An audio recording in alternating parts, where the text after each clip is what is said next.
Good. Sound check. Good sound check. How about video?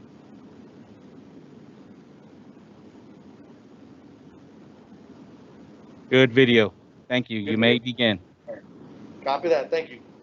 Good afternoon. My name is Joseph Romeo. I am the Top Code Inspection Group Leader and QCC Advisor for the Runarounds. My safety commitment is I will ensure that all team members are wearing proper PPE while in the process floor. Again, thank you for joining us this afternoon. We're very excited to get this show on the road. Before we move forward, I want to let you know that I'm very excited about this team and all the hard work they put into this throughout this whole process. Now, we did have some obstacles that we had to overcome, which we like to call QCC challenges, which we'll touch briefly during this presentation. But most of all, we had some new team members that recently joined our team. So we took this opportunity to help develop them in the 8 steps of problem solving of the Toyota way. So I'm very, very excited for this. Hopefully you'll enjoy this presentation. Next, I'll hand it over to the QCC team leader, Jonathan Guerrero, AKA the coach. Take it away, coach. Hello, good afternoon. My name is Jonathan Guerrero. I'm the QCC lead for our group, the Runarounds. I'd like to introduce you to our team. With me today, I have Chris Salazar. I have Enrique Gonzalez. I have Ivan Ferradin. And not with us today, we have Anthony Kazak, Jesus Ruiz, and Felipe Ortiz. And our safety commitment is we will report all safety issues immediately. So in discussing our pre-theme development, at the end of our QCC activity last year, we ended at the bottom of a Zone C. At the beginning of our QCC activity this year, we're beginning in the middle of Zone D, and that's due to that increase of new team members. We'd like to discuss some of our QCC challenges we had along the way. At first, it was a bit difficult to try and get meetings together and make sure that we're all present and accounted for. And a couple of ways that we solved that issue were to have micro meetings where select team members would be there with me and we can discuss our QCC activity. We'd also utilize any downtime so we can gather team members and discuss our QCC. We'd also utilize any team leaders to support production where we can take team members and discuss our future steps. We'd also meet with the team members that were responsible for the QCC's current step. We'd have flash meetings briefly just so we can make sure we're all on the same page. And here you can see our schedule. And highlighted here, we had a couple meetings that were canceled due to those manpower issues. I'd like to take you over our paint overview. We start off by receiving the units from body where they first make their way into ED inspection. From there, they make their way to sealer line, where a sealer is then applied. From there, they head up to primer, where that primer layer is applied, before making their way down to primer inspection. Down there, they inspect that primer layer and make any repairs before sending that unit up to top coat, where they receive both a base and a clear coat. From there, they make their way to our line. We're responsible for the inspection and the repair of that top coat layer. Looking at our theme selection, we have 4 proposed themes. Utilizing the theme selection matrix, we chose to go with reduction of andon due to metal seats as it scored highest with 24 points.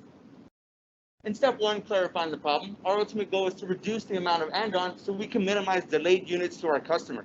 A little background on that is that we were having excessive andon in pitches 5 and 7 top coat inspection due to those metal seat repairs. We collected data between January and March of this year, utilizing the FMDS as well as the production analysis board, which gave us a current condition of 139 minutes due to those metal seat repairs. Our ideal condition would be 0, leaving us with a gap of 139 minutes. And here I'd like to hand it over to Chris. Thank you, Coach. Now for me, one of the most frustrating and time-consuming repairs online are metal seats. As we broke down the problem here, you can see we ended up with a whopping 30 minutes of andon time and our point of occurrence of metal seat removals in grid location RA45. The way we identified they were really metal seats was the scratches that we had on our thumb sanders and various tools. We also enlisted the support of IOF that would scope and confirm our results.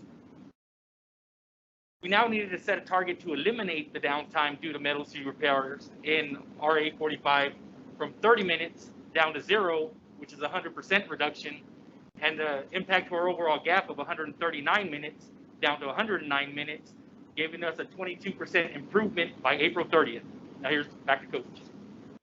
Thank you, Chris. In step 4, analyzing the root cause, we focused on 4 engine E, where we focused on machine, where metal seats were making it to top coat inspection. Why? Primer inspection was not repairing metal seats. Why the metal seeds were not displayed on the defect screen? Why the SVS detection tolerance is not in alignment with PBIS standards. A little background on the SVS, or the Surface Verification System, is that it's a camera system located at the entrance of primer inspection.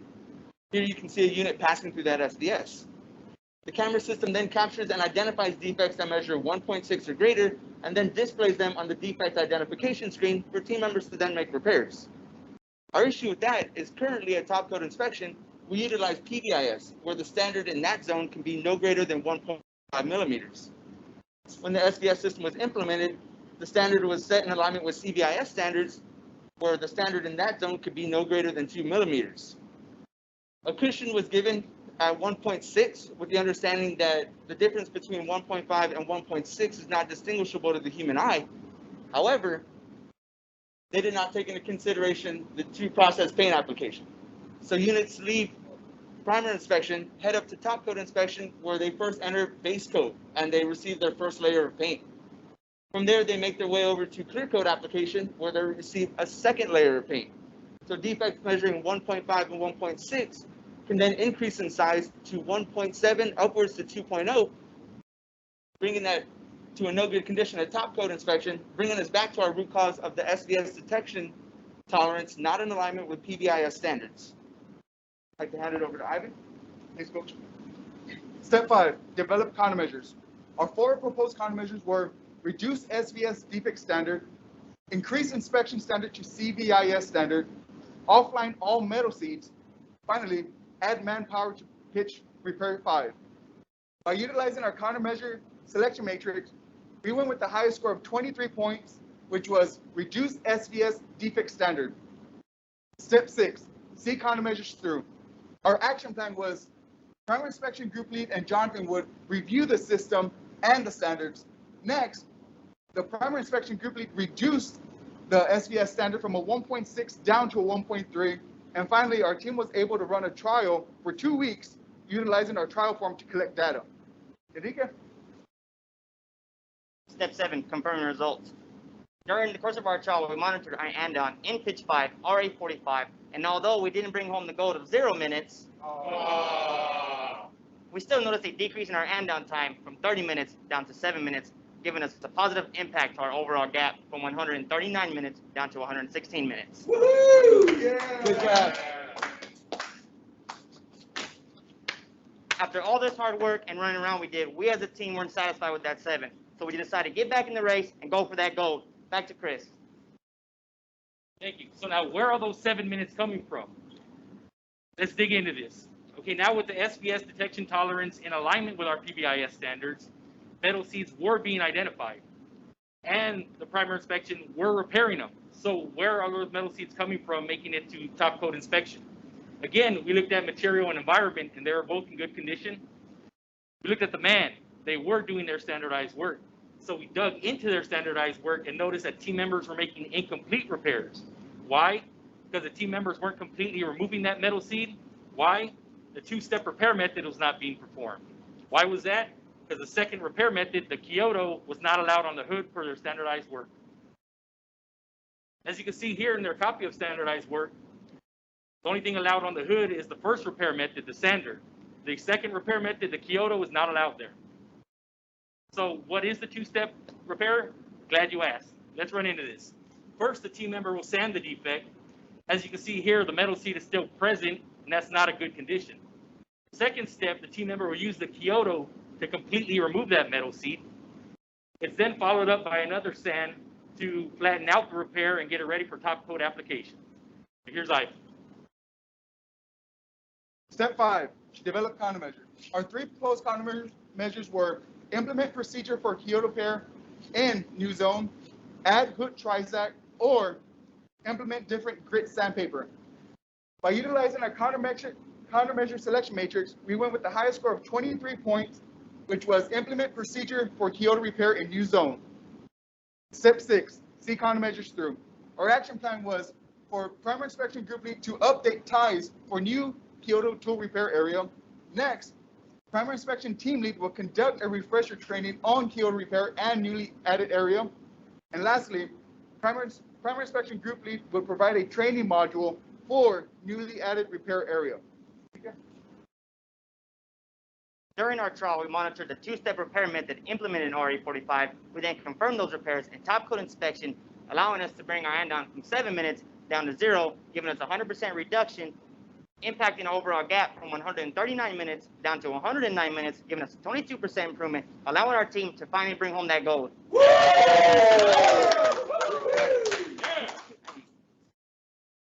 Step 8, standardize and sustain. After our first run, we communicated to the other shift about our change points and results. We then received buy-off from both primer inspection group leaders about those change points, who now sustain all changes made to the SVS standard. On our second run, we implemented refresher training for all team members on the Kyoto tool use. Also, we had refresher training developed on the hood, as well as worked with specialists to develop parts bodies for training modules. Back to Coach. At the beginning of this QCC activity, we started in the center of a Zone D. But after the team's hard work and efforts, I'm proud to say that we're ended at the bottom of a Zone C with an increase to our technical capabilities as well as our circle dynamics. Now we'd like to share some reflection. We have some reflection from the team members that weren't with us today. Anthony said it's exciting to learn how to use the 8 steps of problem solving that affects everybody. Jesus said that learning Toyota's 8 steps of problem solving and applying them to everyday problems. And Felipe was to learn how to break down a problem to its root cause and find the solution.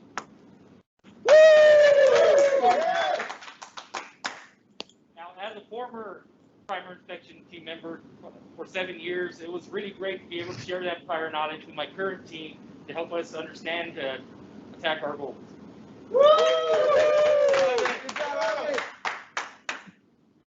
This being my first quality circle, this allowed me to see why our quality sets us apart from the competition. Yeah. This quality circle allowed me to extend my problem solving skills beyond my process and not only improve productivity online, but increase the quality we deliver out to our customers. I'd like to say how proud I am of this team. Not only did they find a problem, but they did not give up until they found a solution and the solution that they had wanted. Also, on top of that, I'm extremely proud to be able to share my knowledge of Toyota's 8 steps of problem solving with our new team members. Of course, we have one here, and I appreciate all the work that they've done. On behalf of the Runarounds, I want to thank you. This concludes our presentation. All right, good team. Great job, Paint Team. Great job. All right, MSC members, now I open it up to comments and questions. Hi, thanks. Hey, this is. Go ahead, Rob. Sorry, this is Eric. Sorry. Hey, quick question, Jonathan. I'm curious to why it wasn't allowed to use the Kyoto tool in that zone. Hey, Eric, I could take that. I was a group leader previously about 5 years ago in that area. So the concern we had was when we first started up back in 06, that was an A zone at that time, and that metal there is really malleable. It was easy to make dents and all that. And then we didn't get a lot of metal issues on there. So that's kind of concerning now. The last 2 years, we've been getting metal issues here. So something else has changed in the system or coming into us. And that's something that the specialists are aware of, that we're actually going to have homework and do actually another quality circle to see what's going. But previously, it was just set in stone where at that time, we didn't have the skill set, obviously, and we didn't have a really concern because we weren't getting those defects in that zone. So obviously, we are now. We are getting that leveled up with that skill set available to now hit in that zone, and it's been added into ties. Copy that. Thank you. And then as we approach new model, I ask you to watch that very closely with the aluminum hood if you continue to use that method in that zone. Okay? But no more questions. I just want to say, hey, great job, team. Excellent leadership, Joseph, from you, and of course, Jonathan, excellent leadership with the team. I was really excited about this this QCC for a couple of reasons, but I guess the most important one is SVS, brand new technology, first time introduced in North America. So we're really proving out this technology as we go. And your activities to make that connection between PBIS and CBIS and how that was causing you problems all the way downstream to finesse is critically important to understand. And then we need to feed that learning based on this new technology to the rest of the region, because this SVS system is the regional direction for all paint shops to adapt in North America. So your work is very critical to make sure we share with the other paint shops across North America as they begin to introduce these SVS systems. So I find that to be very exciting learning point that we can share. So keep digging, because I'm sure there's more to learn on the SVS systems. And then the last thing I want to say is, Jonathan, you need to trademark the word flash meeting, because I think that is an outstanding process for you guys to be effective in the limited amount of time under some of the conditions that we're working through currently. So great job with being creative. Great job with the perseverance. You guys did fantastic. I'm very proud of you. So thank you guys. Thank you. Thank you.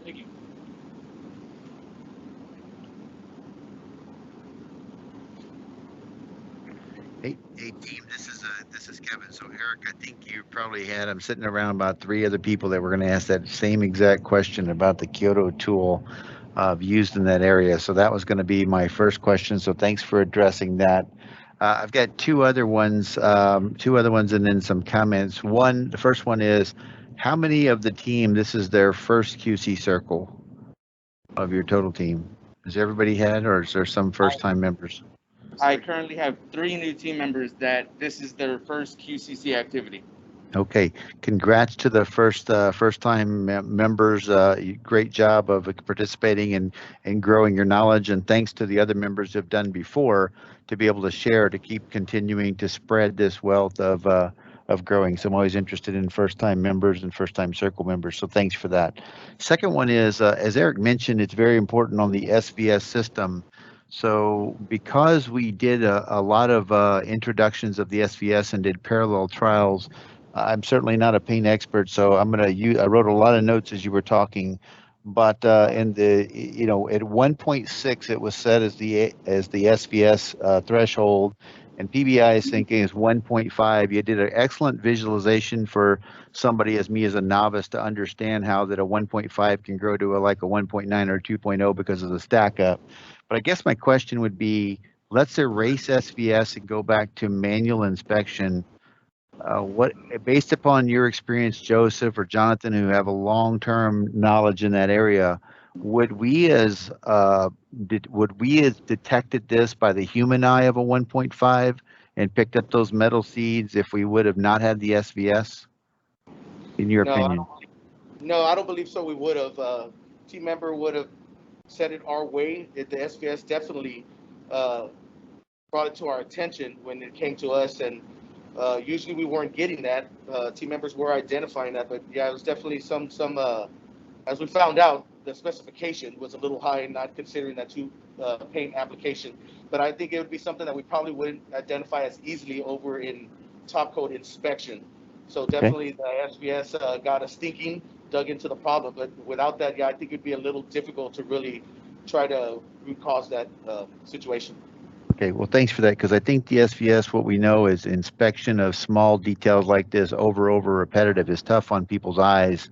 I just was curious if we would have detected it, or certainly we're trying to train and, as Eric mentioned, grow this system. So I was glad to hear that you tested that and actually challenged the SVS to detect something smaller than we had the settings for, and I think we can learn a lot from that. And agree with Eric. My comments are really agree with some of the challenges on the flash meetings and the support productions, the micro meetings. I also heard you had, so that was good. So, and I really love the perseverance of going back and not being satisfied with the going from the 30 to the 7, but challenging yourselves to go back and dig in and find the 7 to the 0. So overall, great job. So, and I love the Olympic theme. So thanks for all that you shared today. Thank you. Thank you. Thank you.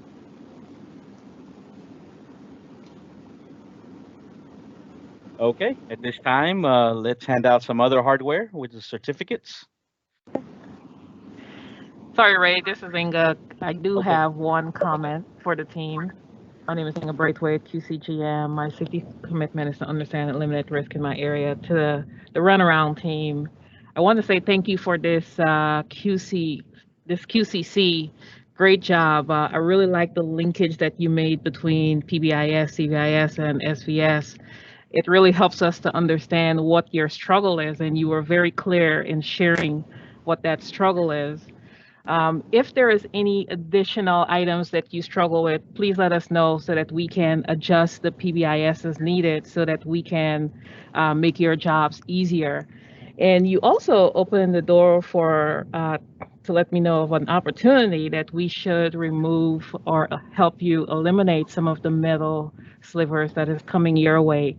So once you, I think we can work with you to understand what that root cause is. I'm very excited to hear that you're going to do a QCC on that as well, so that we can reduce the metal sliver so you don't have to do as many repairs. So I think that is one opportunity that you did open the door for. So you guys did an awesome job. Thank you so much for sharing your QC circle. Thank you. Thank you. All right, thank you, everybody. Denise Rodriguez, paint shop manager. This time I'll go ahead and hand out certificates, but I'd like to say to the team, first of all, thank you for all your hard work and perseverance. This was a problem for y'all, and y'all went after it, and y'all went for the goal, like y'all mentioned, right? You didn't let it stop you. You wanted to eliminate it, all of it. You did. And most of all, you had fun with it, and that's what it's about. You problem solved, but you also had fun. And so take that for you, the guys that are the first timers.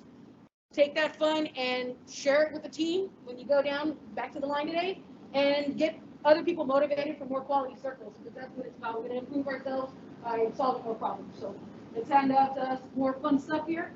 I'd like to recognize Jonathan Guerrero for his hard work today. Thank you. Enrique Gonzalez.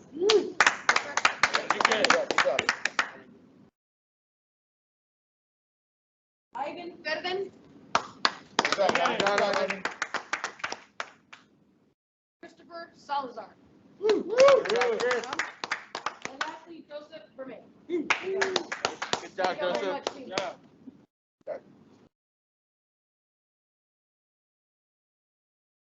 All right, thank you, team.